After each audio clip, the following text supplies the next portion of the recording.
Invited as our guest speaker this morning for three reasons. A gentleman, he loves Jesus, he has a compelling life story, and he is a distinguished man of science and healing. We hope that he can help us sort some things out. May I introduce the Director of Pediatric Neurosurgery at one of the world's great hospitals, Johns Hopkins in Baltimore, Dr. Benjamin Carson, Sr.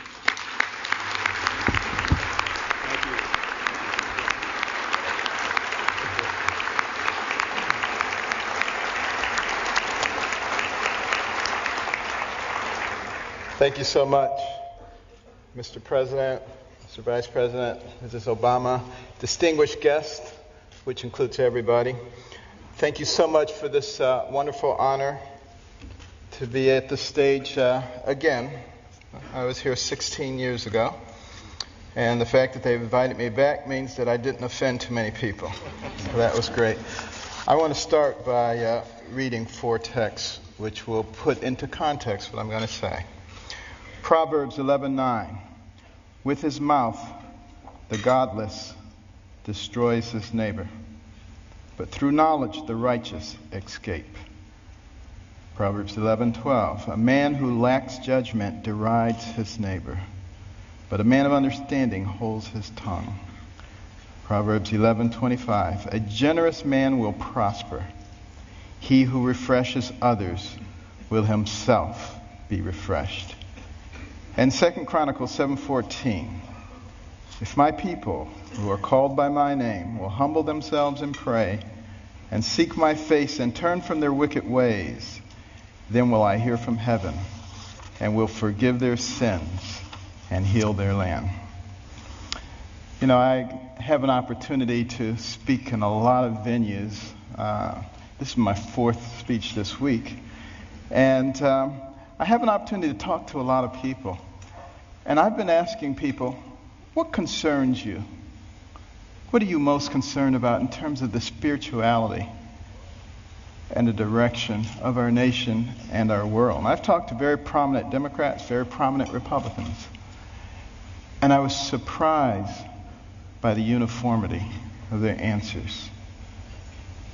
And those have informed my comments this morning. Now, it's not my intention to offend anyone. I have discovered, however, in recent years that it's very difficult to speak to a large group of people these days and not offend someone. And people walk around with their feelings on their shoulders waiting for you to say something. Did you hear that? And they can't hear anything else you say. The PC police are out in force at all times. I remember once I was talking to a group about the difference between a human brain and a dog's brain. And a man got offended. He said, you can't talk about dogs like that. But, you know, people just focus in on that, completely miss the point of what you're saying. And we've reached a point where people are afraid to actually talk about what they want to say because somebody might be offended. People are afraid to say Merry Christmas at Christmas time. It doesn't matter whether the person you're talking to is Jewish or, you know, whether they're any religion. That's a salutation, a greeting of goodwill. We've got to get over this sensitivity, you know, and it keeps people from saying what they really believe. You know, I'm reminded of a very successful young businessman, and he loved to buy his mother these exotic gifts for Mother's Day, and he ran out of ideas, and then he ran across these birds. These birds were cool. You know, they cost $5,000 a piece. They could dance, they could sing, they could talk. He was so excited he bought two of them. Sent them to his mother, couldn't wait to call her up on Mother's Day. Mother, what'd you think of those birds? And she said, they was good. He said, no, Mother, you didn't eat those birds. Those birds cost $5,000 a piece. They could dance, they could sing, they could talk. And she said, well, they should have said something. And you know, that's where we end up too if we don't speak up for what we believe. And you know what we need to do.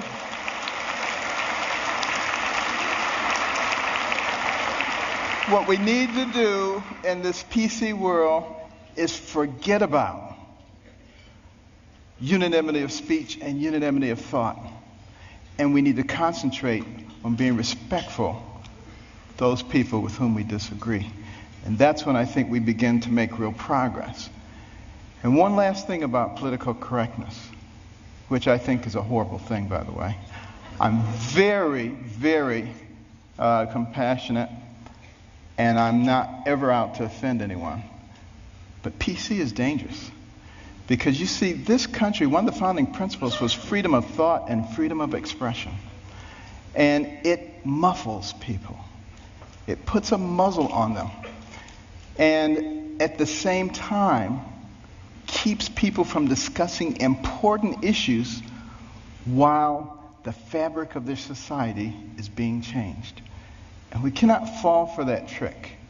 And what we need to do is start talking about things that are important, things that were important in the development of our nation.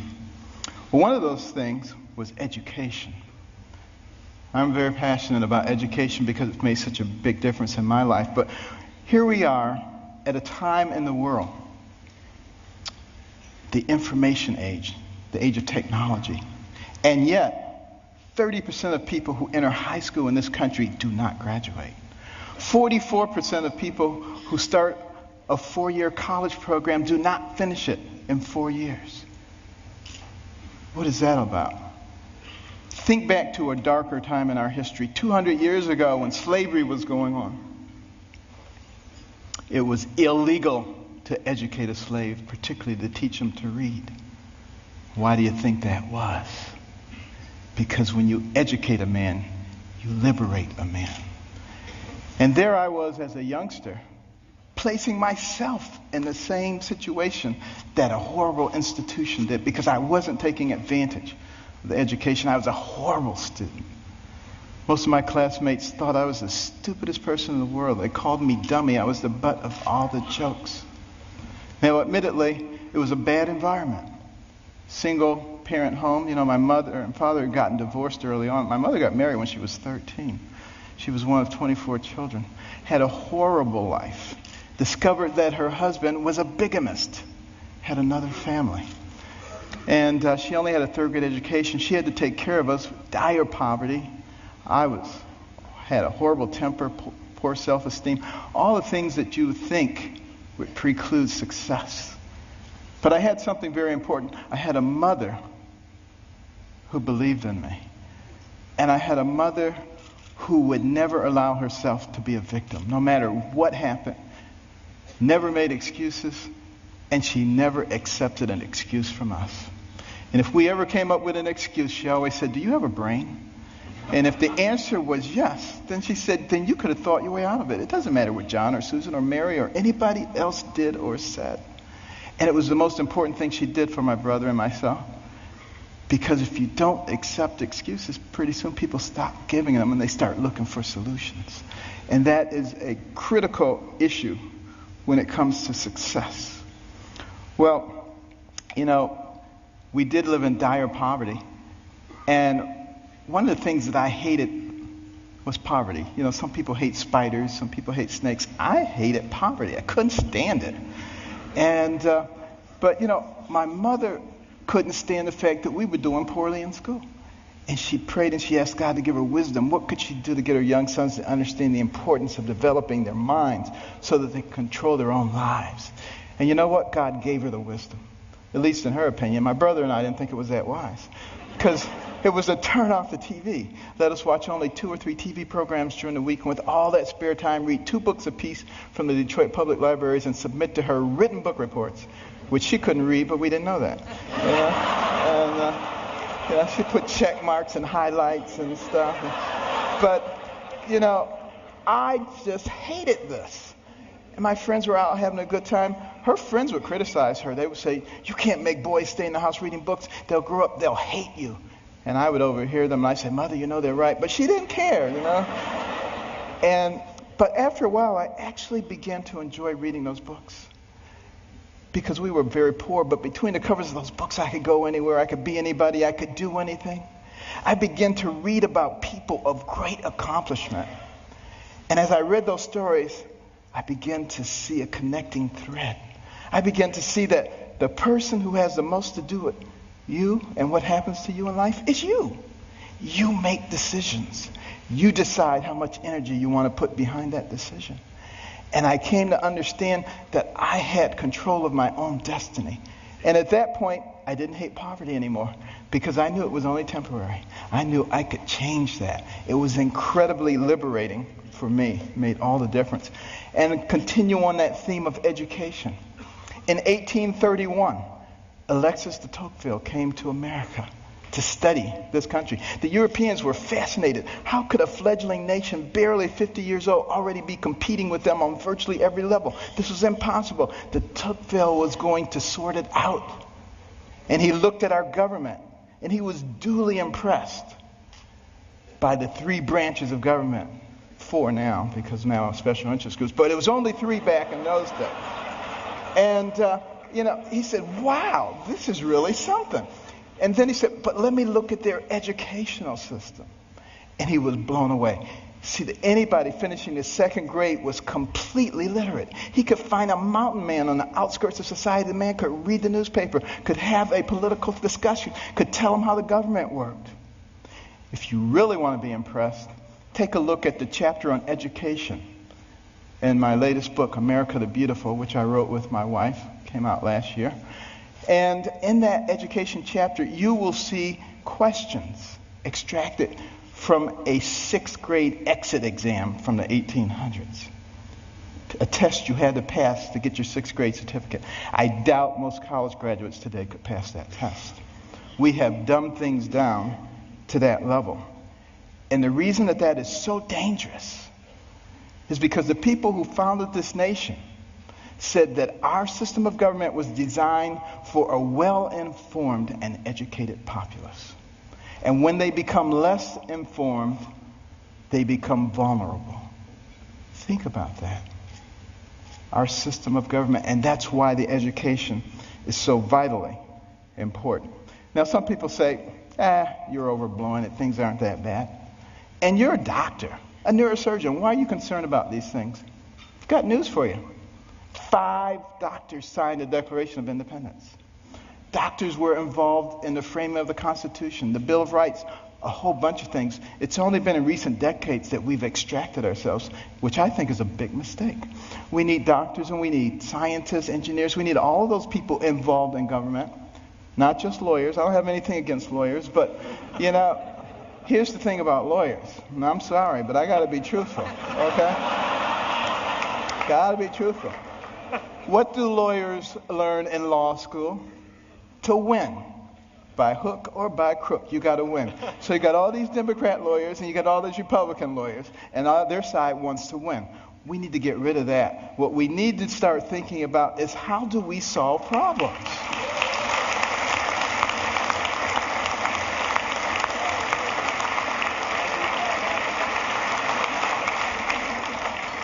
And now, before I get shot, let me finish here. Now, one of the reasons, and I don't like to bring up problems without coming up with solutions. My wife and I started the Carson Scholars Fund 16 years ago after we heard about a survey, an international survey, looking at the ability of 8th graders in 22 countries to solve math and science problems. And we came out number 21 out of 22, barely beat out number 22. Very concerning. And we'd go into schools and we'd see all these trophies, all-state basketball, all-state wrestling, all-state this, that, and the other. The quarterback was the big man on campus. And what about the intellectual superstar? What did they get? A National Honor Society pin? A pat on the head, there, little nerd. Nobody cared about them. And is it any wonder that sometimes the smart kids try to hide? They don't want anybody to know that they're smart. This is not helping us as a nation. So we started giving out scholarships to students from all backgrounds for superior academic performance and demonstration of humanitarian qualities. Unless you cared about other people, it didn't matter how smart you were. We got plenty of people like that. We don't need those. We need smart people who care about other people. We would give them money. The money would go into a trust. They would get interest on it. When they went to college, they get the money. But also the school gets a trophy. Every bit as impressive as any sports trophies. Goes right out there with the others. They get a medal. They get to go to a banquet. And we try to put them on the same kind of pedestal as we do the all-state athletes. Now, I have nothing against athletics or entertainment. Please believe me. I'm from Baltimore. The Ravens won. This is great, okay? But what will maintain our position in the world? The ability to shoot a 25-foot jump shot or the ability to solve a quadratic equation? And we need to put the things into proper perspective. And, many teachers,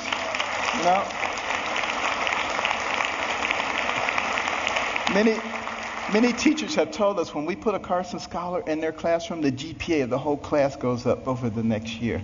And it's been very gratifying. We started 16 years ago with 25 scholarships in Maryland. Now we've given out more than 5,000, and we're in all 50 states. But we also put in reading rooms. These are fascinating places that no little kid could possibly pass up. And they get points for the amount of time they spend in their reading, the number of books that they read, and they can trade them in for prizes. In the beginning, they do it for the prizes, but it doesn't take long before their academic performance begins to improve. And we particularly target Title I schools where kids come from homes with no books, and they go to schools with no libraries. Those are the ones who drop out. And we need to truncate that process early on because we can't afford to waste any of those young people. For every one of those people that we keep from going down that path of self-destruction and mediocrity, that's one less person you have to protect yourself and your family from. One less person you have to pay for in the penal or the welfare system. One more tax-paying, productive member of society who may invent a new energy source or come up with a cure for cancer. They're all important to us, and we need every single one of them. It makes a difference.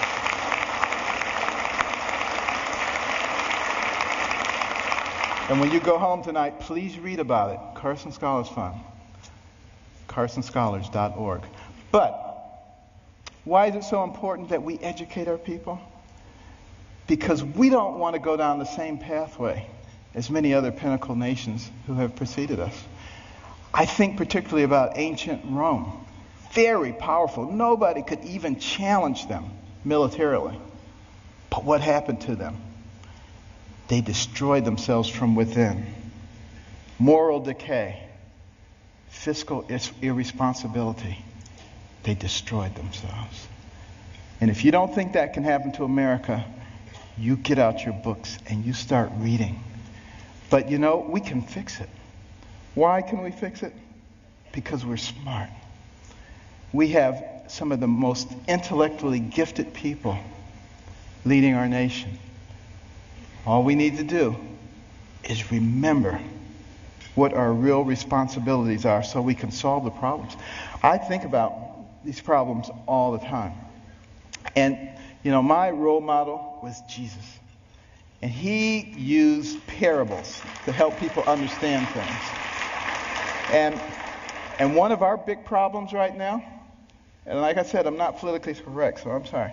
But, our deficit is a big problem.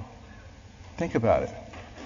And our national debt, $16.5 trillion. You think that's not a lot of money? Tell you what, count one number per second, which you can't even do because once you get to 1,000, it takes you longer than a second. But one number per second. You know how long it would take you to count the 16 trillion? 507,000 years. More than 500,000 years to get there. We have to deal with this. Here's the parable. A family falls on hard times. Dad loses his job or is demoted, gets part-time work. He has 5 children. He comes to the 5 children. He says, we're going to have to reduce your allowance. Well, they're not happy about it, but he said, except for John and Susan. They're special. They get to keep their allowance. In fact, we may give them more. How do you think that's going to go down? Not too well. Same thing happens. Enough said. What about our taxation system? So complex. There is no one who can possibly comply with every jot and tittle of our tax. If I wanted to get you or you, I could get you on a tax issue. That doesn't make any sense. What we need to do is come up with something that's simple. And when I pick up my Bible, you know what I see? I see the fairest individual in the universe, God, and he's given us a system. It's called tithe. Now, we don't necessarily have to do it 10%, but it's principle. He didn't say, if your crops fail, don't give me any tithes. He didn't say if you have a bumper crop, give me triple tithes. So there must be something inherently fair about proportionality. You make $10 billion, you put in $1 billion. You make $10, you put in $1. Of course, you got to get rid of the loopholes. But now some people say, well, that's not fair because it doesn't hurt the guy who made $10 billion as much as the guy who made 10. Where does it say you have to hurt the guy? He just put $1 billion in the pot. We don't need to hurt him. It's that kind of thinking. It's that kind of thinking that has resulted in 602 banks in the Cayman Islands. That money needs to be back here, building our infrastructure and creating jobs. And we're smart enough to figure out how to do that. We've already started down the path of solving one of the other big problems, healthcare. We need to have good healthcare for everybody. It's the most important thing that a person can have. Money means nothing, titles means nothing when you don't have your health. But we got to figure out efficient ways to do it.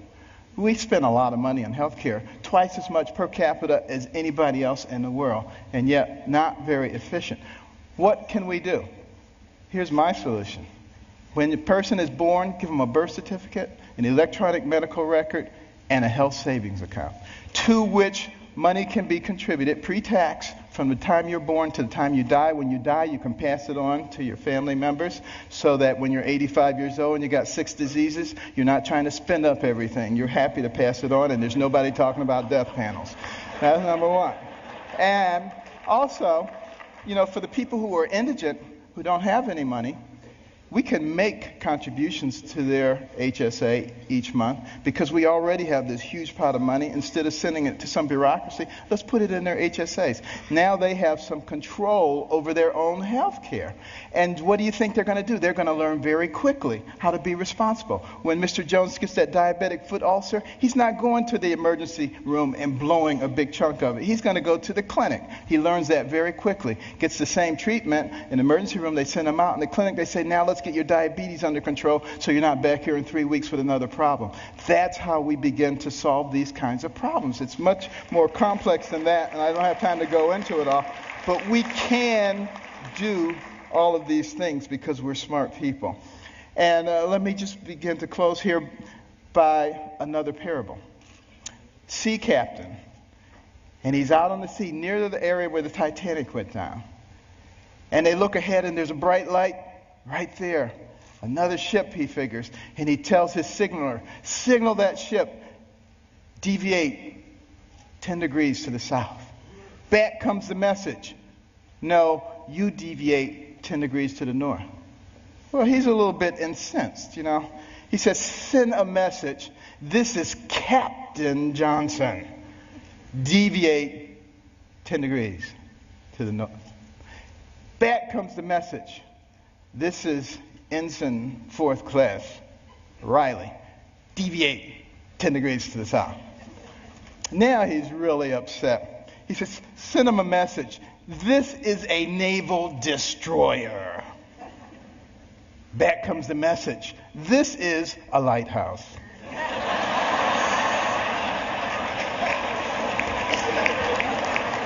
Enough said. Now, what about the symbol of our nation? The eagle. The bald eagle. It's an interesting story how we chose that. But a lot of people think we call it the bald eagle because it looks like it has a bald head. That's not the reason. It comes from the Old English word piebald, which means crowned with white. And we just shorten it to bald. Now use that the next time you see somebody who thinks they know everything. You get them on that one. But why is that eagle able to fly high? Forward, because it has 2 wings, a left wing and a right wing. Enough said. And I want to close with this story.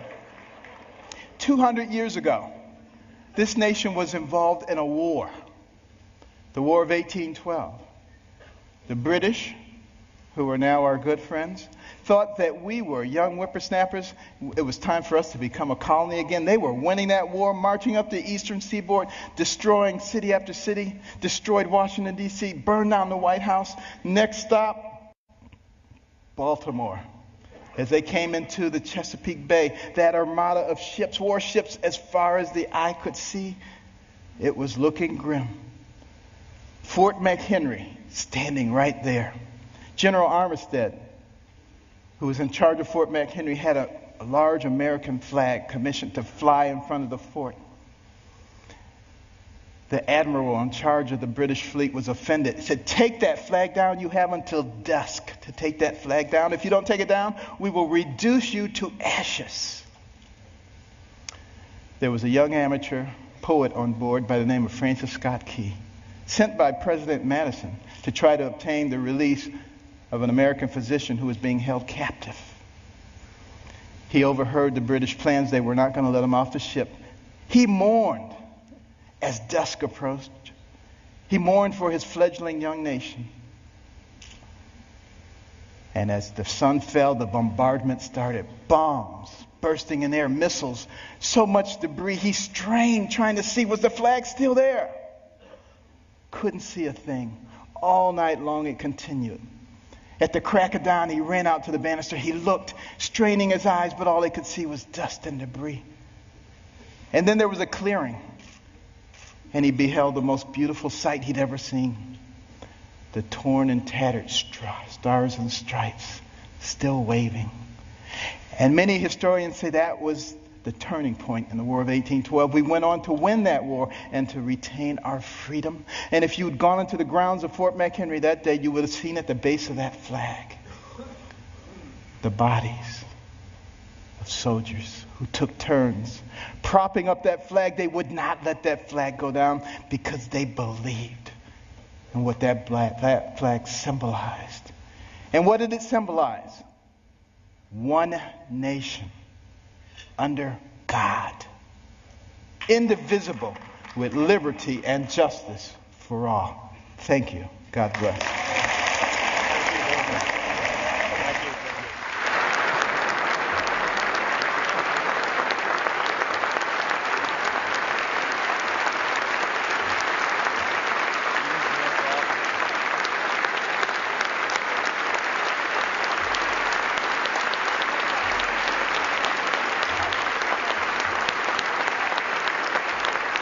And my next guest, who happens to be a world-famous brain surgeon, has become even more of a sensation after lecturing President Obama on some of his biggest obstacles, those being the debt, taxes, and health care. Now, just yesterday at the National Prayer Breakfast, standing only a few feet from the president, Dr. Benjamin Carson took to the podium and shared some, well, pretty amazing, smart advice. Listen to this. Our deficit is a big problem. Think about it. And our national debt, $16.5 trillion. You think that's not a lot of money? Tell you what, count one number per second. One number per second. You know how long it would take you to count the 16 trillion? 507,000 years. You make $10 billion, you put in $1 billion. You make $10, you put in 1. Of course, you got to get rid of the loopholes. Some people say, well, that's not fair because it doesn't hurt the guy who made $10 billion as much as the guy who made 10. Where does it say you have to hurt the guy? He just put $1 billion in the pot. You know, we don't need to hurt him. Amazing speech. Move over, President Obama. The doctor is in the house. Joining me now, the man himself, author of America the Beautiful, Johns Hopkins University Director of Pediatric Neurosurgery, Dr. Benjamin Carson. Dr. Carson, I got to tell you, that speech moved me deeply. Very well done. What's the reaction been so far? The reaction has been overwhelming. We've been just deluged with emails, with calls, 99.5% positive. Wow. And that doesn't surprise me because the way that I laid things out was really logical. It wasn't right wing, it wasn't left wing. It was just logic and common sense. And this is what people are starving for coming out of Washington, D.C. I don't know where we left our brains. I don't know where we did either. Before I get into the content, and it was very deep and very profound to me, simple yet profound. Your background is amazing, and you talked about it in your speech. Your mom married at 13, one of 24 children. You grew up in poverty, and you had you said you were not a good student. But tell us a little bit, tell us that story, because I think everybody needs to hear it. Yeah, well, you know, obviously I had all the strikes against me. Single parent home, dire poverty, poor self-esteem, horrible temper. These things tend to preclude success, and they would have in my case also. But my mother, who had only a third-grade education, refused to be a victim. That was the key. She never felt sorry for herself, and that was a good thing. But the problem was she never felt sorry for us either. So, you know, there was never an excuse that we could give that was good enough. And if we gave an excuse, she would come out with a poem called Yourself to Blame. And after a while, we just stopped looking for excuses. But she worked as a domestic, 2 and 3 jobs at a time, because she didn't want to be on welfare. Even though she only had a third-grade education, she was very observant, and she noticed that no one she ever saw go on welfare came off of it. So she didn't want to be dependent, and she didn't want us to be dependent either. So she would work as long and as hard as was necessary. Wow. And one of the things she observed in the homes where she worked is that people didn't watch a lot of TV. And they spent a lot of time reading and strategizing. So one day she came home and just turned the TV off. Said, you guys watch too much TV. If you improve yourself, if you improve your brain, one day people will be watching you on television. And of course she was right about that. And, you know, I hated reading because that's what she imposed upon us. You've got to read 2 books apiece from the Detroit Public Libraries and submit to me written book reports, which she couldn't read, but we didn't know that. And I hated it because everybody else was outside playing and having a good time. But as I started reading, things began to happen. I was looking at words all the time. Suddenly, I could spell. I wasn't the first one to sit down in the spelling bee. Grammar and syntax. I learned how to express myself. You learn how to use your imagination rather than just observing somebody else's imagination. All of those make you into a terrific student. Within the space of a year and a half, I went from the bottom of the class to the top of the class and began to have a much different view. What a great, and you said you had to do those 2 book reports. And then you said your mother didn't know how to read them, but she convinced you she did. Yeah, she put little check marks and highlights and things on them, and we would think that she was reading them. Wow. She did, I will tell you, to her credit, she did eventually get her GED. She went on to college, and in 1994, she got an honorary doctorate, so she's Dr. Carson now, too. You talked a lot about political correctness. You said it's dangerous. You said it muzzles people. You said there's a PC police force out there. You said it prevents people from saying what they mean. That we need to get over our sensitivity. Explain. Yeah. Well, you know, here's a nation, one of the founding pillars was freedom of speech and freedom of expression. And yet, we have imposed upon people restrictions on what they can say, on what they can think. And the media, I think, is the largest proponent of this, crucifying people who say things really quite innocently. I mean, you think back a few weeks ago, the sportscaster who commented on the beauty of the quarterback's female, and people thought, that can't be right. And there was a big brouhaha, and finally they realized, well, I guess there's nothing wrong with it. And the woman even was thankful for the compliment. But this is the level of silliness that we've risen to. All right, doctor, stay right there. We're going to come back. You're amazing. Dr. Carson, a lot has been made of the fact that some of the things you discussed in this speech are policies that are very contrary to the president. You talked at length about America's educational system failing. We're being dumbed down, is a phrase you used. The dangers of our debt and our deficit, class warfare, which you spoke out against, the tax issue, health savings accounts, that Rome can happen to America. What is your response to those that said, wow, you said that in front of the president? Well, first of all, I should say that these are my own views. They don't represent the university that I'm employed by. But, you know, it really didn't matter who I was sitting in front of, because I always pray before I give a speech, and I ask God to give me the right things to say. And I think that, that it's very rare these days for people to speak the truth. Everybody wants to go along to get along. And in the meantime, the fabric of our nation is being destroyed. We're going from a can-do nation to a what can you do for me nation. And I don't think that's what most people want. But, you know, it's presented to them as the thing to do. And one of the real dangers which I alluded to in the speech, is the fact that people don't know anything. They don't know about history. They don't know about technology. They know so little that the news media is able to tell them whatever they want them to think. And they say it enough times, and people say, oh, yeah, well, that's what they said on the news. And they don't think for themselves. The founders of our nation said, our nation will fundamentally change when people become so ignorant that they can be easily led. Would you ever run for president, sir? If the Lord grabbed me by the collar and made me do it, I would. It's not my intention.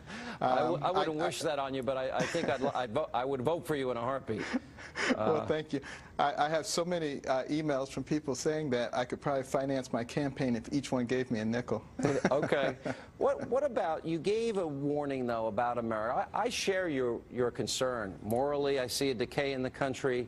$16.5 trillion in debt scares me. We're stealing from our kids. You came up with a great idea. I've always believed in health savings accounts. I don't like class warfare. What can we do to change things? You said we could either go down the direction of Rome, or we can change things. Yeah, well, I think the brave leaders, not the ones who are just wrapped up in their egos. And, you know, I'm not pointing this at any particular person or at any particular party. But the fact of the matter is there are a lot of people with a lot of hubris which just thinks my way or the highway.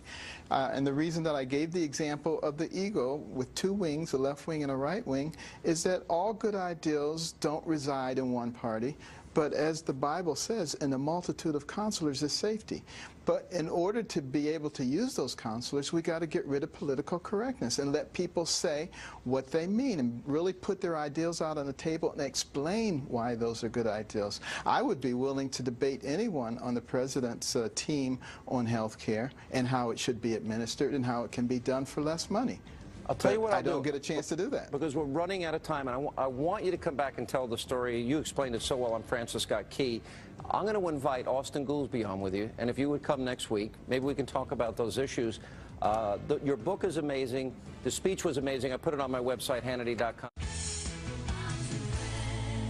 His speech at the National Prayer Breakfast is generating lots of buzz. He's the doctor who ended up upstaging the president by taking on the PC police. Let's listen to some of it.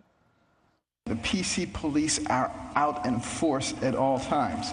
We've reached a point where people are afraid to actually talk about what they want to say. Our deficit is a big problem. What about our taxation system? When I pick up my Bible, you know what I see? I see the fairest individual in the universe, God, and he's given us a system. It's called tithe. Joining us now is pediatric neurosurgeon, Presidential Medal of Freedom recipient, and author of America the Beautiful, Dr. Benjamin Carson. Doctor, thanks so much for joining us. We just showed a split screen there of you speaking and the president watching. He looked nonplussed, maybe a little annoyed. What was your interaction with him like after you spoke? Well, he came over to me afterwards and said, thank you very much for your words. I really appreciate and admire you. Huh? And doctor, was it awkward? I mean, basically, you were up there talking about, well, criticizing, I think, some of the ways the country is headed and some of the policies of the president. Was it awkward to be standing so close to him? Actually, it wasn't, because I'm a different person when I get on stage. I sort of go into a zone. And, you know, I just asked the Lord to give me wisdom to say what's right at that particular time, and he always does. But, you know, it wasn't so much a criticism of him or anybody in particular as it was so much the system, where we're unable to work together, where we dig ourselves into our corners and we snipe at each other rather than solving the problems. And we're at a point in time where if we don't solve the problems, we're going to all be destroyed. Now, you made what I thought was a really deep and really interesting point, basically on behalf of the flat tax. You said a just system would tax people at the same rate across the board. Can you elaborate on that a little bit? Yeah, well, of course, you know, I alluded to God, and, you know, he said, I want a tithe. And he didn't say, if you don't have any money, don't give me any tithes. And he didn't say, if you're the richest man in the world, give me triple tithe. So proportionality, that's what's really fair, a percentage. And by definition, if you're a billionaire, you're going to pay a whole lot more than somebody who is poor. And that's fine. But I think everybody should put into the pot. Everybody should be a part of the equation. Everybody should have skin in the game. If God thought that was a good idea, I don't see why we think we're smarter than he is. Dr. Carson, I was also interested to read what you think would be a logical solution to our health care woes in this country. What do you think would help? Well, you know, one of the key things here is you've got to bring personal responsibility into the equation. You know, physicians and patients should be working together. You know, what do you need for good health care? You need a patient and you need a physician. Along came the middleman to facilitate the relationship, and now the middleman has become the primary entity with everybody else at its beck and call. That's why the whole thing is so distorted. We need to get the middleman out of it, and by having health savings accounts to which people can contribute from the day you're born to the day you die and pass it on when you die, you accumulate the resources that you need to be able to take care of your routine health care needs. So you say cut out insurance, the middleman, and contribute to your own savings. You can pass it on to your kids, and that way you have personal responsibility. Exactly. And, you know, you would have to create a system whereby people can have access to catastrophic health care. And one of the things that I tried to emphasize is we have to be able to sit down and say, what are the issues? What are the concerns of both sides? And if we can talk about what the issues are, lay them out, I think we can come to solutions. That's what intelligent people do. You know, come let us gather together and reason together. That's what the Bible says. In the multitude of counselors there is safety. But when we go off to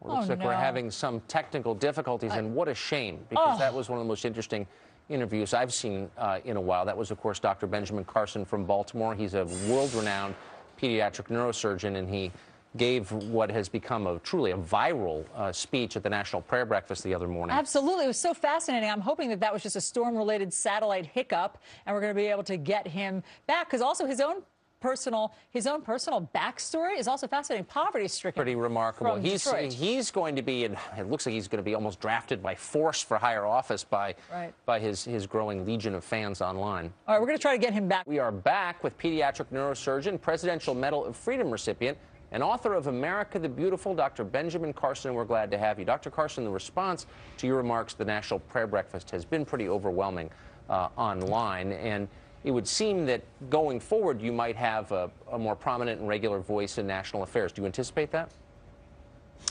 Well, you know, I will let the Lord guide. You know, I am planning to retire at least from surgery on June the 30th. And, you know, I'll continue to teach and be involved in research and things of that nature. So it will free me up a little bit, although I have 10 international trips on the docket already and multiple other things. Are you interested in getting into politics? I don't have an inherent interest in doing it, but, you know, I will go where God wants me to go. So where do you, tell us, give us some context for this. Your views are powerful, well articulated. A lot of people agree with them. Where do they come from? Well, you know, I'm not a Democrat and I'm not a Republican. I'm an independent. If there was a party called the Logic Party, I would be a member of that, because there's so many things that are ideologically driven in Washington, D.C. That, coupled with the fact that we've now started a fourth branch of government known as special interest. Basically, anything that doesn't make any sense is because there's a special interest group involved. And we need to get back to a point where we're for, by, and of the people, and we need to do things that are beneficial for the people. And we've just totally gotten away from that. And I think it's going to require some brave people to stand up to a system that's entrenched in corruption. And every great nation, before its fall, has tolerated corruption. We have to deal with this. Dr. Carson, I'm fascinated by your backstory. You were a poverty-stricken kid growing up with a mom who was overworked in inner-city Detroit, and you went on to be a renowned surgeon. How did that happen? Well, you know, the key thing for me was, you know, my mother never gave up on me, and she never became a victim herself. And she always felt that there was something that you could do, and she never accepted excuses. And I think that's really the most important thing, because if people won't accept your excuses, you stop looking for excuses and you start looking for solutions. And both my brother and I became people who looked for ways to do things, not excuses. You know, he is an aeronautical and mechanical engineer, and I'm a neurosurgeon. So I became the brain surgeon and he became the rocket scientist. But, you know, the fact of the matter is, you know, coming out of a horrible environment was not what was important. What was important was the mindset. When you begin to believe that you can do something and you're willing to put the energy into it, we live in the best nation in the world to be able to accomplish that. And we need to abolish the victim mentality and get people revved up again. This is the can-do nation. That's how we reach the pinnacle so fast. That's a wonderful story. Do you think, you mentioned the victim mentality, do you think it's more prevalent today than it was when you were growing up? I believe it's considerably more prevalent now. You know, people are steeped in it from the time, you know, that they're born. And they develop this entitlement, which is actually antithetical to societal success. It's never been productive of a great society, and it never will be. The other thing that is always horrible is great division. You know, a wise man once said, a house divided against itself cannot stand. We need leadership that unites people, not leadership that divides people. And that's not, again, pointed at any particular individual. It's pointed at a system, and we need to get away from it. Dr. Carson, how do you recommend getting away from the victimization that is so prevalent? I mean, from just kids, poor kids everywhere, be it Appalachia, be it a project in Detroit or Chicago. If they have no role models, where do they start? Well, we have plenty of role models. You take something like the Horatio Alger Society, where you have 10 or 12 people inducted each year who came from nowhere and rose to the top. We don't talk about that very often. Most people don't even know about the Horatio Alger Society. We have numerous people throughout our society who would serve, I think, as excellent role models. We need to emphasize those. And Horatio Alger was very important to our country many, many years ago because he wrote stories, rags to riches stories. People read those, and they inculcated that into their own sense of who they were. And they began to think, I can do this. And they began to have a vision. If you don't have a vision, then you're certainly not going to accomplish anything. And the Bible says, without a vision, the people perish. We don't even know who we are anymore. We don't know what our principles are. We're afraid to articulate them because if you say certain things, somebody's going to say, ah, look at you. You know, I was speaking at a university last May, and people circulated a petition and said, you can't have this guy or somebody like this speak because he believes that God created the world. No real intellectual would believe that. You know, I mean, this kind of mind-boggling censorship of intellectual freedom is destroying our nation, and we should not tolerate it. And yet there's a big market for fearlessness, as you've just proven, Doctor. Thanks a lot for joining us. Really appreciate it. Great talking to you. Thank you. For this government on how to get things going. We want to play a couple of sound bites for you and get your reaction because a lot of people appreciate what you say. First of all, here's the President of the United States last night talking about doing all he can for the middle class. We won't grow the middle class simply by shifting the cost of health care or college onto families that are already struggling, or by forcing communities to lay off more teachers and more cops and more firefighters. Most Americans, Democrats, Republicans, and independents, understand that we can't just cut our way to prosperity. They know that broad-based... All right, Doctor. He says we can't cut our way to prosperity. I know that's what a lot of Republicans would like to do, more spending cuts. He would like to spend more. You are an independent. What did you think of the President's address last night? Well, you know, I thought it was a very good delivery. He always has a very good delivery. Very lofty ideals, sort of like the lofty ideals some years ago of cutting the deficit in half. But, you know, it sounds good. But, you know, this whole thing about the middle class, you got to realize you're the president of everybody, upper class, middle class, and lower class. And what we need to be doing is coming up with policies that work for everyone. When all the interlocking parts are functioning well together, then we have a strong union. And I can understand, coming from a background of a community organizer, where it's sort of us against them and we got to get ours. But, you know, that's not what we are, and that's certainly not the position I think the leader of the nation should be in. It was interesting to hear, Dr. Carson, the word investment, because as you are pointing out, that sounds wonderful. Who would be against investment? But the bottom line comes down to who's going to pay for it. And here are some of the proposals where people will have to pay something. Minimum wage from $7.25, it's going to go up if the president gets his way to $9. Expanding preschool programs, $40 billion towards infrastructure, and combating climate change. We didn't hear necessarily last night about who would pay for it. What do you think? Well, of course, the taxpayers will pay for it. There's no question about that. But one of the reasons that, you know, I am so enthusiastic about God's plan, which is a flat tax or a tithe, is because everybody has skin in the game. When everyone has skin in the game, I think that's what the framers of the Constitution intended. Everybody to be treated the same. If everybody has skin in the game, you're not going to have one group saying, yeah, let's raise the taxes because they know that they're not having any. But if everybody is paying a percentage, it makes the government much more reluctant to do things like continue to raise taxes because they got to face the ire of everybody, not just 1% or 2% or 5%. That was the beauty of the way that we framed our Constitution. We need to go back to egalitarianism.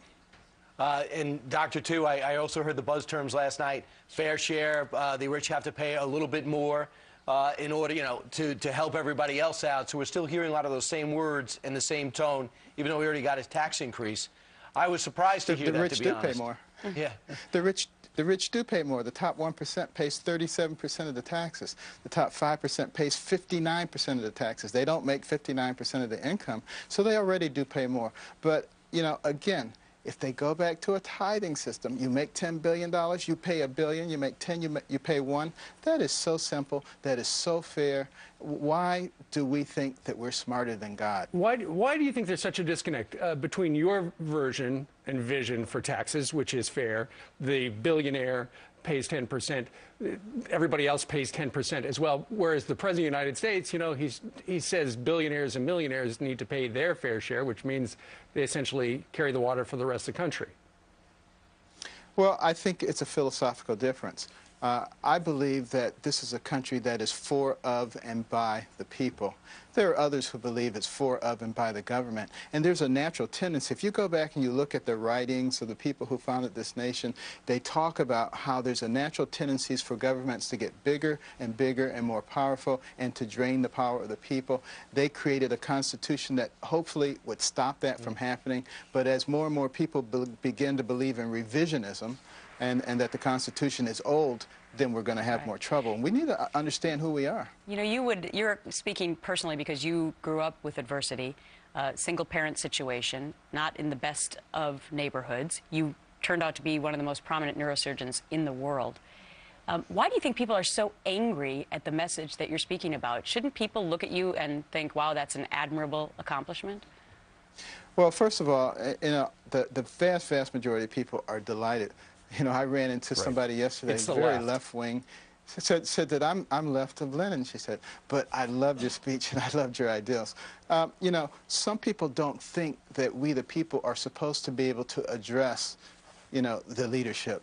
That's not true. We should be able to put our ideals out there, too. We should be able to discuss these things in a rational way without demonizing people and ascribing all kinds of intentions to them just because they don't agree with us. Dr. Carson, I watched your whole speech afterwards. I was working during the prayer breakfast.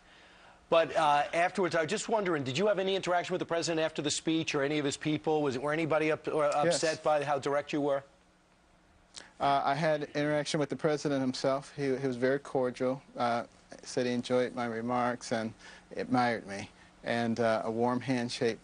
Did I hear from some of his people? I heard from some people that the president and the White House was upset, but I haven't heard that from them. And, you know, I don't pay a lot of attention to stuff that I hear secondhand. All right, Dr. Ben Carson, neurosurgeon, author. That might be the best thing you said. He's retiring soon, so he could end up in politics. Listen, your book is fantastic. Dr. Carson, thank you very much for joining us today from Baltimore. You're in the white coat. It looks like you've got a busy day ahead of you. Thank you, sir. Got a lot to do. Thanks. Bye-bye. Are the people. The president works for us. And, you know, we need to remember that, you know. This is a country that is for, of, and by the people, not for, of, and by the government. And that is the big battle that we are in right now. And we need to make a decision with our eyes open. Which country do we want to be? It's interesting because you made the comparison of ancient Rome, and you said this could happen to America. Is that something you fear? I definitely fear it because we're in very much the same position that they were in. So powerful, pinnacle nation in the world, no competition, going to be there forever, so they thought. And then all the military expansionism started. And capturing this group and this group, of course, that requires a lot of resources when you capture people to keep them under control. And they quickly began to run out of money. And then they're looking for any kind of scheme to get money from the people. And the rich people, they have a lot of money, so let's come up with some schemes to get their money. And of course, that erodes another aspect of confidence and creativity within your society. And they just continued right down the path of destruction. And that could happen here. It's in the process of happening. The real question is, are we smart enough to stop it? Can we actually learn from those who've gone before us? Or must we inexorably go down the same path as all those people who've preceded us and done the same thing? Let's hope not. You actually used the phrase on my buddy Neil Cavuto's show. You said somebody's got to stand up to these bullies. Define the bullies that you were talking about. Well, the bullies I'm talking about are the PC police. And, you know, they come in many shapes and forms. Certainly a lot of them in your business. I'm very well aware of them, yes. The media who try to define what you're supposed to think. And unfortunately, I think it's the very thing that our founders were talking about when they said it's so important, and our system of government is based upon a well-informed populace. Because if they're not well-informed, they are very easy to manipulate. And all you have to do is look at some of those Jay Leno segments where they go man on the street. Jaywalking. Yeah. My favorite segment. By your background, this is amazing to me, your background. Mm. Your mom was married at 13, one of 24 children? Yes. And you were not a very good, you were a troublemaker. I was perhaps the worst student you've ever seen. Mm. You know, I thought I was stupid. All my classmates thought I was stupid, so there was general agreement. But that was in 5th grade. That was in 5th grade. Yeah. And, you know, fortunately for me, my mother believed in me when no one else did. And she just said, Benjamin, you're much too smart to be bringing home grades like this. I brought them home anyway, but she was always saying that. And one day she just came home after being at work and being inspired by looking at all the books that her employers were reading. And she said, you guys are going to read books and you're going to stop watching so much television. And she made a prediction which is really quite uncanny. She said, if you start reading books, one day people will be looking at you on television. Hi, everybody. Very well said. But it was even deeper than that. She had a 3rd grade education herself. Yes. And you made a comment in that speech that she would look over your reports. You had to write a book report. Right. She said we had to read 2 books apiece and submit to her written book reports, which she couldn't read, but we didn't know that. She would put little check marks and highlights, and we would think that she was reading them, but she wasn't. But I hated it so much because everybody else was outside playing and having a good time. My brother and I was stuck in the house reading these books. But after a while, I actually began to enjoy reading the books. Because even though we were desperately poor, between the covers of those books, I could go anywhere, I could be anybody, I could do anything. I began to read about amazing people. I read about Booker T. Washington, his autobiography called Up From Slavery. He was a slave, and it was illegal for slaves to read. And that right there is a topic in and of itself that a lot of young people should be thinking about. Why was it illegal for slaves to read? Because the slave owners knew that if they could read, they could liberate themselves. And the same thing goes today. Those young people who are not availing themselves of the educational opportunities are intentionally enslaving themselves. The Latin phrase for education, educare, to bring forth from within. it presupposes all of these kids were born with that talent. That's their gift. Absolutely. You had a particular talent, too, in school where you could push people's buttons. I read a commencement address you gave in 2007. That was a particularly good talent of yours. It was. You know, I would study my classmates to figure out what made them really, really angry because, you know, they were always calling me dummy, so this is the way I would get back at them. And I would figure out what made them angry, and I would just irritate them until they were about to explode. Boy, I would never push the last button until we were in the classroom and the teacher was nearby. And, all right, stay right there. Dr. Carson, we have a lot more to get to tonight. Still ahead, an open forum between Dr. Carson and our studio audience of journalists, political strategists, medical experts, and much more. Plus, there is already talk about recruiting the doctor for potentially a 2016 run. We're going to check in with Frank Luntz and his focus group, who actually dialed the speech that had everybody talking. And let's just say he may have found some campaign volunteers for Team Carson. Saving America continues straight ahead.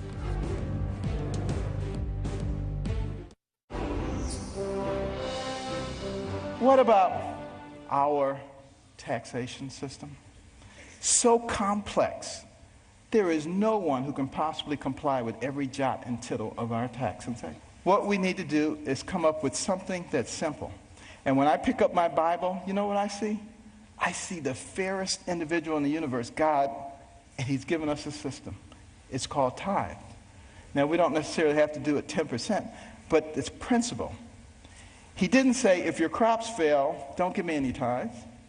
He didn't say, if you have a bumper crop, give me triple tithes. So there must be something inherently fair about proportionality. All right, finally, after months, if not years, of hearing President Obama lecture the so-called rich about paying their fair shares, well, somebody finally had the courage to stand up and issue a rebuttal to the president and his divisive class warfare rhetoric. Now, it came when Dr. Benjamin Carson issued a forceful challenge to the president's liberal approach to last week's National Prayer Breakfast. But unlike so many politicians in Washington, the doctor's comments were much more than meaningless bluster. He actually backed him up with facts and policy proposals, including a flat tax. Joining me now to talk about his approach to saving America's failing economy, my guest for the hour, please, everybody, welcome back, Dr. Benjamin Carson. But I'm just curious. I don't know if anyone's even asked you this question yet. What was the president's reaction personally to your speech? Did you talk to him? I talked to him afterwards, and he came over. He was very gracious. Said, you know, thank you for your speech. He didn't say he enjoyed it, but he did say, and he said he admired me. I suspect you might have known that going in. Let me play. You said something in talking about the economy that really hit home with me. Okay. And that's about the deficit. $16.5 trillion we have. That is a number that is so mind-boggling, and that's why I said if you counted one number per second, it would take you 507,000 years, more than 500,000 years. It's a number that's just staggering, and it's continuing to grow. And you know, we sit around and we talk about, well, maybe we can keep it from growing further. We need to reduce it, and the way to reduce it, obviously, is to get the economy growing again. You know, it doesn't really do any good to keep taking from this tree or that tree and squeezing it down. You know, I like parables, so in the book America the Beautiful, I give a parable of two brothers, identical brothers, and they're put on deserted islands with their families. And one had the philosophy, they only ate trees and products of trees. One had the philosophy, I'm going to eat what I need, and I'm going to let the others grow. Pretty soon, he had an entire forest. He had enough food forever. The other one, as soon as a sapling came up, he was on it and eating it. And he and his family eventually starved to death. It's basically the same kind of thing if you keep taking and taking, rather than creating a situation where you can grow. And you look at the fact that we have the highest corporate taxes in the world, and then we wonder why companies are going offshore. Well, we need to go back to basic business school and understand that companies are there to earn money, not to be social welfare organisms. Mm-hmm. And let me play for you a history. This is President Obama has said many, many times that he's going to fix the debt and the deficit, and he spoke earlier this week at the State of the Union. Let's go down memory lane here. Now, what I've done throughout this campaign is to propose a net spending cut. And I want to go through the federal budget line by line, page by page. Programs that don't work, we should cut. Today, I'm pledging to cut the deficit we inherited by half by the end of my first term in office. I will use the money we're no longer spending on war to pay down our debt. My plan would cut our deficit by $4 trillion. But what my opponent didn't tell you was that federal spending, since I took office, has risen at the slowest pace of any president in almost 60 years. $6 trillion in new debt since he became president. I'm not asking you a political question. right. To me, this is more of a moral issue. It is. You can't steal from your kids and grandkids. And the people years before World War II, it's really when it started deteriorating, always felt that we needed to pay our debts down. And again, you'll see lots of quotes in the book about what our founding fathers and some of our predecessors thought about sending debt to the next generation, that in fact it was immoral. We've just completely forgotten about that now. Yeah, I think that is a defining issue of our time. It is.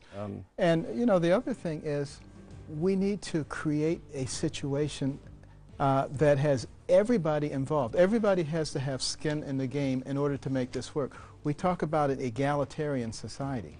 Well, if everybody is paying according to their ability, which is what the tithing system was, it's proportional. If you make $1 gazillion, you pay a lot of tax. If you make very little, you pay very little tax. But your skin is in the game. Now, the reason that our government, as it stands now, doesn't like that is because if everybody has skin in the game, it makes it a whole lot harder for you to raise taxes. And now you got to be accountable to everybody, and you can't just make 1% or 2% or 5% mad. We're going to take a break. We'll come back, and when we come back, Dr. Carson will share with us his prescription for curing America's failing healthcare system. And then Ben Carson for president? Well, that was the headline of a recent Wall Street Journal editorial. So are politics in the doctor's future? We'll ask him. And Frank Luntz and his focus group dial the doctor's prayer breakfast speech as Saving America continues. We're glad you're with us.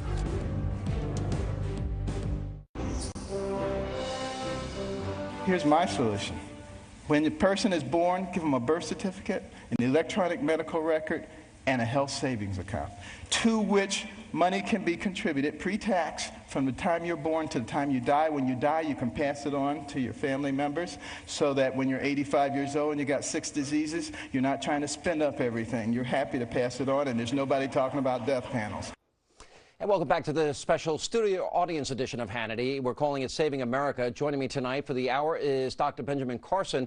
Now, ever since his remarks at the National Prayer Breakfast, he has quickly become one of the leading voices against government-run health care. But again, unlike so many of our elected representatives in Washington, he isn't simply just complaining. He's offering real, reasonable answers to help fix the problem. And we welcome back Dr. Carson. And again, thanks for being here. Absolutely. You gave a speech, a commencement speech in 2007, and you used a great analogy about if you give people their own accounts, and you used food stamps as an analogy. Right. And you said people don't buy a porterhouse on day one. Right, exactly, because, you know, there are some government programs that do work, and food stamps do save people's lives. I think probably it's been abused a little bit and gone beyond that point now, but it serves as a good model because when people get their monthly allocation, they don't go out and buy porterhouse steak the first 5 days and starve the rest of the month. They learn how to allocate. And if you make people responsible financially for their own health with their own health savings account, believe me, they're not going to run off to the emergency room where things cost 5 times as much. They're going to go to a clinic. They've got the same treatment in the clinic, but the difference is in the clinic, if they have some chronic disease, hypertension, diabetes, what have you, now you're going to get that under control too, so you're not back there in 3 weeks with another problem.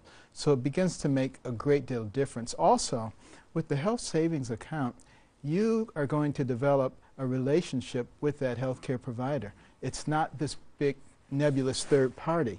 It's you and the provider. And you're not going to allow that provider to say you need 5 CT scans when you only need 1, nor is he going to suggest that because he knows that's coming directly out of your HSA. And it's going to bring medicine more into the free market because people are now going to be competing. And this is the way it should be. You know, it's interesting. I have never been able to figure out. Government never put our Social Security money in a lockbox like they said they would. Medicare's headed for bankruptcy. We talked about the debt, $16 trillion. Why do you think so many people put their faith, hope, trust in government to be the answer? And what do you think of Obamacare? Well, I think that we've been programmed, unfortunately, to become victims and to think that somebody should be taking care of us. We've gone to a can-do nation to a what can you do for me nation. And we start inculcating that into people at an early age. You go to schools now, and they don't want to give the outstanding academic award because everybody's outstanding. And I don't want anybody to feel bad. You know, come on, give me a break. But you know, you start all of that stuff. You can't play dodgeball either, doctor. You know, you can't keep score. Yeah. So it perpetuates itself throughout their lives. And all of a sudden you wind up with a bunch of people who want to occupy everything because, you know, it's theirs anyway. You didn't deserve that. It should be mine. Doesn't that go back to a lesson that you say your mother taught you about you control your destiny? Absolutely. And these health savings accounts? And you even said people that are poor and indigent, right, that there would be a way to help them. Right, because the government is already spending enormous amounts of money on healthcare dollars on indigent people. Taking not all that money, only a portion of it, but divvying it up into people's HSAs, over which they now have some control, would make a huge difference. Now, will it be necessary to do some fine-tuning, and will it be necessary to create some encouragements for people who are not indigent to put money into their HSAs, to encourage their employers to put money into their HSAs? Yes, but these are all things that we can work out. What we need to do is get out of the framework of as soon as somebody's saying something, say, no, that can't work, that's why I can't, and say, you know, yeah, that can work, and here's how it can work. And if we begin to put our minds together and understand the concept that we're aiming at, and that is bringing some personal responsibility into the healthcare arena, we can solve that problem. We've got to get over the ideology. If we strain everything through an ideological screen, we will never make any progress. Let me ask you, how many people in our audience, if I can get an audience shot, think that if the Republicans articulated what Dr. Carson is saying, you're laughing. How many of you think Obamacare maybe wouldn't have passed? Show of hands. Yeah. So there's a failure on the political opposition side of that debate too then. And I don't know why that is. I don't know either. I'm not sure why they're not coming up with the right kinds of answers here. Well, that dovetails perfectly into our next segment about your potential political future. When we come back, Carson 2016 has a nice ring to it, but are politics in the doctor's future? I'll ask him. Plus, Frank Luntz and his focus group, they dialed Dr. Carson's prayer breakfast remarks, and wait till you see what caused the dials to go through the roof across party lines. All of that and more as our special studio audience edition of Hannity rolls on. Welcome back to the studio audience edition of Hannity, and tonight we are focusing on saving America with a very special guest, Dr. Benjamin Carson. Now, he is the director of pediatric neurosurgery at Johns Hopkins University. Now, his remarks at last week's National Prayer Breakfast not only set the blogosphere on fire, it also resulted in many asking him to consider a run for elected office. Now, that includes the Wall Street Journal editorial board, which recently published a column that was titled, quote, Ben Carson for President. Now, in just a moment, I'll ask him if he has any plans to pursue a career in politics. But first, pollster Frank Luntz recently convened a focus group of California voters and asked them to watch and dial the doctor's popular speech. Let's take a look at this. Sean, the words of Benjamin Carson have really struck a chord with a lot of Americans. We're here in Los Angeles with a group of swing voters, and we want to know what they think of his language. But before we go to them, let's go to a clip that dialed particularly well. Remember, the red line represents swing Republicans, the green line swing Democrats. On the deficit and debt, man, does this guy score well. Our deficit is a big problem. Think about it. And our national debt, $16.5 trillion. You think that's not a lot of money? Tell you what, count one number per second, which you can't even do because once you get to 1,000, it'll take you longer than a second. But one number per second. You know how long it would take you to count the 16 trillion? 507,000 years. More than 500,000 years to get there. We have to deal with this. Clearly that language connected. Now tell me, Dr. Carson, what was so powerful? Give me a word or phrase to describe him. Passionate. Articulate. Sincere. Bold and real. Analytical. Self-reliant. Truthful. Sincere. Believable. Provocative. Is this the kind of guy that you want to see in politics? Is this the kind of guy, yet why yes? He's a guy he speaks his mind, and he's very open-minded and why yes? passionate. He speaks for positions, I think, basically. I liked his sense of fairness. I felt he was very fair in what he was saying. What is it about him that cut across partisan lines? You never see that in politics these days. He seemed to care. He seemed to genuinely care about what he was talking about. To me, he was just like me. He was just a regular, ordinary person. Do you think that he was too aggressive? The president was there. Some people thought that it was inappropriate for him to say what he said. You're nodding your head no. You think it was appropriate? I think it was appropriate because you have to hit on the topics that people want to talk about, and we can't keep candy coating everything. So. And this is our country. What does that mean? It belongs to all of us, not just to the people in Washington. All of us. Do you think that people in Washington listen to you? No. Do you think he listens to you? Yes. He being? Dr. Carson. Yes. So there's a language there. Keep going. And like you said, it's un-American to bite your tongue, to hold back and not say what you think. You guys agree with that? Yes. Yes. It's a good way to get out of this segment. Sean, there aren't many people right now who have the language to connect to the American people, whether it's American values, as you speak of, or common sense, as she spoke of. But there's something about the doctor's message and delivery that really does connect across partisan lines. Very impressive. Back to you. All right, sounds like Frank may have found some, well, Carson campaign volunteers and still with us to talk about the possibility of a career in politics. The man himself, Dr. Benjamin Carson. Just a quick poll. How many of you would like to see Dr. Carson run? Wow. Okay, that's everybody. What do you make of that? Well, I've always said that the only way I would go into politics is if God grabbed me by the collar and stuck me there. It's not something that has been an ambition of mine. But I do have a great desire to get our populace educated. Because if we get our populace educated, they will be able to decipher the truth from what's false. And if we don't start doing that, we're going to go down the same path as all the pinnacle nations that preceded us. You have said, and I've read a lot of speeches now that you have given, and in commencement speeches and elsewhere, and even I think you mentioned in this speech, that doctors played a very pivotal role in terms of our founding and our framers, yes. And you want to see doctors more involved in politics. I do, because doctors and scientists learn to make decisions based on facts. They use empirical data as opposed to ideologues who don't really have any facts to make their decisions on. Can I ask, you retire in June. Yes. I'm even hesitant to ask you this, but I think I have to because it's on the table. Do you consider, are you aligned with a party? Would you want to answer who you voted for president? I'm independent. Okay. And, I tend to align myself closer with parties that are doing things or advocating things that would be good for the country.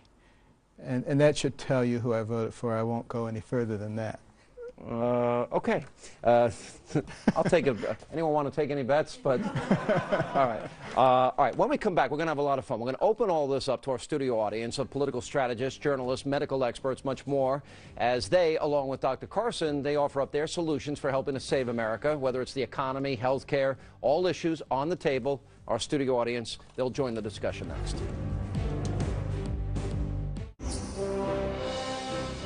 Welcome back to the special studio audience edition of Hannity, and Dr. Benjamin Carson is with us. All right, you ready to take our audience questions? Absolutely. All right, let's start over here. Jason.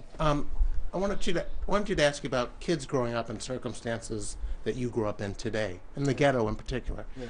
What's missing? Are there not enough adults with that sort of mindset? Is it a leadership failure? Is it a breakdown of the family?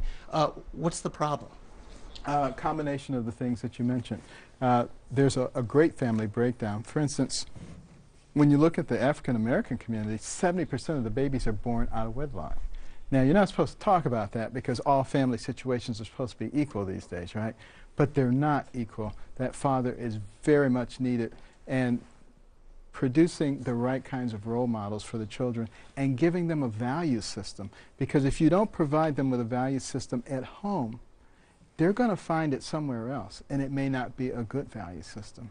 You combine that with the fact that when they go to school, in many cases, they're surrounded by a bunch of politically correct people who begin to indoctrinate them in something other than the can-do attitude, and we got a problem. Dr. Siegel? You know, Dr. Carson, I'm not surprised that a doctor like you, who's a top pediatric neurosurgeon, who literally has the brains of children in his hands, personal responsibility would be your first and foremost idea. And taking that theme further, I wonder, you started talking about health savings accounts and skin in the game. How do you feel about this idea that if patients knew what they were buying, knew what they were getting, how much a CAT scan cost, how much an MRI cost? Instead, we have a system where all of this feeds together with physicians who are afraid of malpractice, afraid of being sued. So many tests are ordered unnecessarily. Yes. On the patient side, they don't know what they're getting. On the doctor side, they're afraid of not ordering it. What do you have to say about that? Well, first of all, I would say that you look at all the countries in the world, we're the ones who have the big problem with malpractice. So what is it that's here that isn't everywhere else? The Trial Lawyers Association. Okay, special interest groups. Anything in our society almost that comes out of Washington that doesn't make sense is attached to a special interest group. They've become, as I alluded to in the speech, the fourth branch of government. Until we deal with that, we're going to keep doing things that don't make sense. Deneen? Well, Dr. Carson, I want to thank you for your leadership. But you do know that the black liberal establishment is not going to be happy with you. And I'm talking about the community activists, some of the pastors, some of the politicians, and the black media, because it's your story of success that they don't want communicated to the black community because they thrive on talking about blacks are victims and need special treatment. So I want to thank you for all you do and for your leadership, because we need more leaders such as yourself to communicate the story that America really is an exceptional country. Absolutely, thank you. And I've heard from a lot of black leaders, actually, since this time, who are very thrilled with what I'm saying. I'm sure there are some that are not, but people are starting to think for themselves, and this is what I really enjoy. Black people, white people, brown people, yellow people, think for yourself. Don't be a puppet. Celia? So the Government Accountability Office came out with their year-end fiscal report back in January, and they said that we need to start running surpluses of 1% over the next century just to keep the same debt to GDP ratio we have today. Right. The Senate can't even process a budget in the Senate right now. How do we shift the narrative to start talking about surpluses? Well, you know, I think we would get surpluses almost immediately if we changed our policies, if we took away a lot of the burdensome regulations, if we dropped the tax rates, you would see money flooding back into this place if we just gave people the kinds of incentives that they used to have. And you look what happened in this country when we didn't have an oppressive government and when we did encourage entrepreneurship. We just skyrocketed. It's all pent up right now, ready to go. Look at all the money that's on Wall Street. That money would be invested immediately if people felt that there wasn't some nefarious government out there trying to figure out how to get their money. And by the way, the money wouldn't be in the Caymans, which you mentioned in your speech. And also if we would drill. Yes. Drilling, natural gas, whether Saudi Arabia. I mean, you look at North and South Dakota, Montana, you look at all that shale up there. Oh, it's crazy. I mean, we could just blow Saudi Arabia off the map economically. Yeah, I love not being PC. Jeff Lord. Doctor, I'm taking care of my 93-year-old mom, and so we have a few doctors in our life. And one of them left his practice not long ago for something I'm learning called a concierge practice. Another is very concerned about his practice and its continuance and his role in his own practice. Can you talk a little bit about how this Obamacare is affecting doctors in the medical community? Yes. Well, first of all, recognize that you have to go back and look at this historically. When Medicare, Medicaid first came along, doctors who took care of those patients knew that they weren't going to make any money, but they were okay with it because the insurance companies at that time did have to pay for the ones who did have insurance. And just about every doctor, Dr. Siegel can tell you, had a percentage of their practice that was indigent, and they didn't care. We've always taken care of those patients.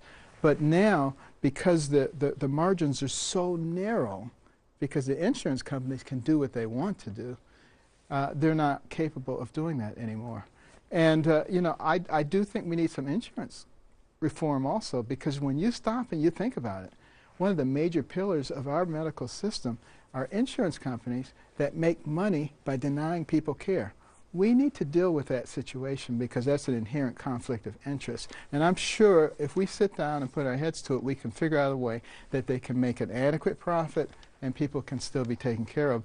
But remember, when we go to the HSA situation, the insurance companies will have a very different role because they will just be doing bridge insurance, and we also will have a way of taking care of catastrophic insurance. All right, we're going to take a break. We'll come back more with our studio audience and Dr. Carson on the special edition of Hannity.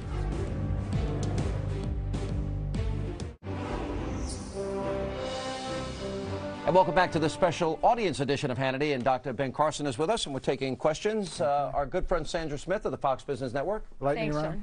Dr. Carson. Yeah, this will be the lightning round because we don't have a lot of time. Sure, and I think that one of the biggest questions after listening to you tonight, it's been an absolute pleasure, is have we gone too far? Do you think that America can come back from where we are today? Great question. I do think that. That's why I wrote the book, because I think we have what it takes to do it.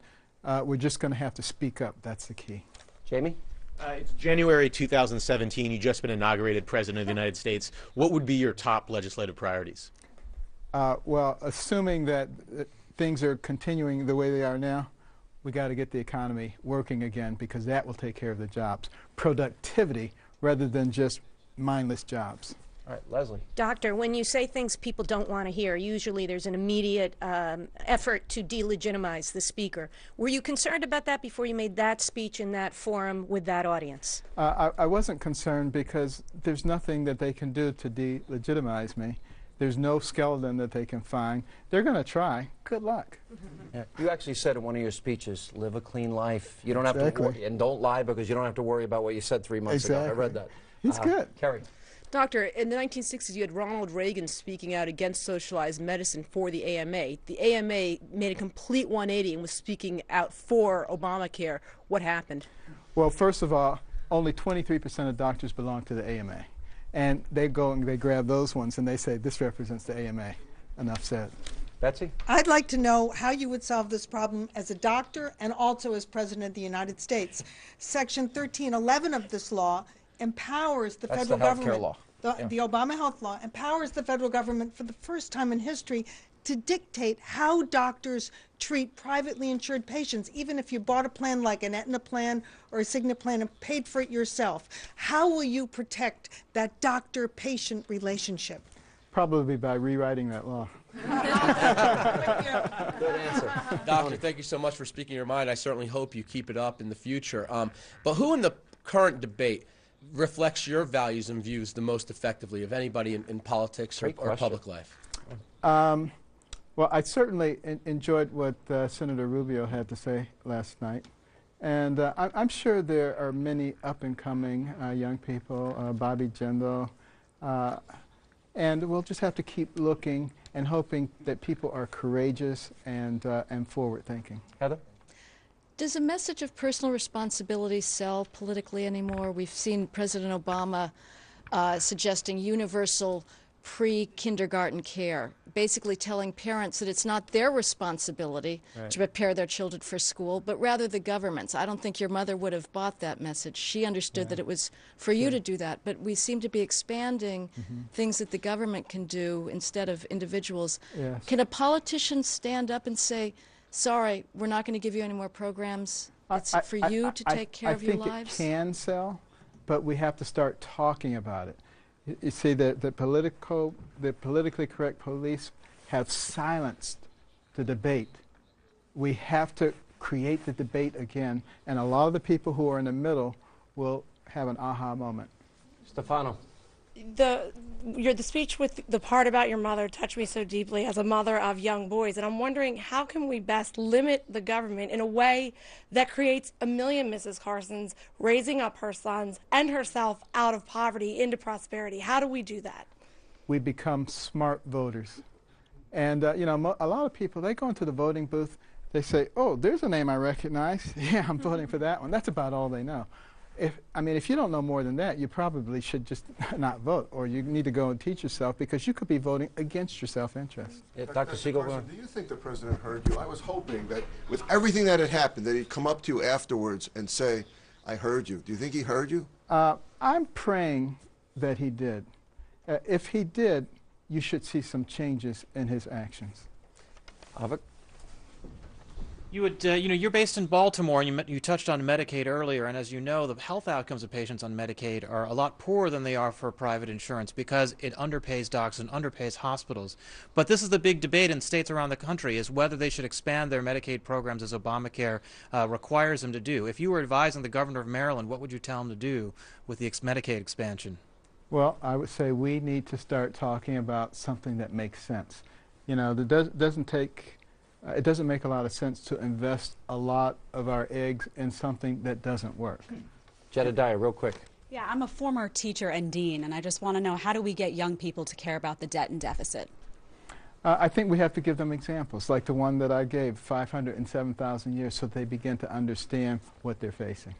I'm sorry, we missed 3 people. Go ahead, Mary, quick. I was just going to say it's easier to be ignorant and reliant than it is to be responsible and informed. How do you change that? Well, one of the things we're going to have to do, and I don't have a lot of time to get into it, but we have to use technology. There are some wonderful ways that we can use that. Virtual classrooms that can help us enormously. I'm working on that project with something in Baltimore right now. And you have your scholarship fund, and it's on Absolutely. the web at carsonscholars.org. All right. Everybody get involved. All right. Dr. Clark. Thank you very much. Thank you very much. Great honor to have you. Absolutely. And that is all the time we have left. As always, thank you for being with us. Let not your heart be troubled. The news continues. We'll see you back here Monday night.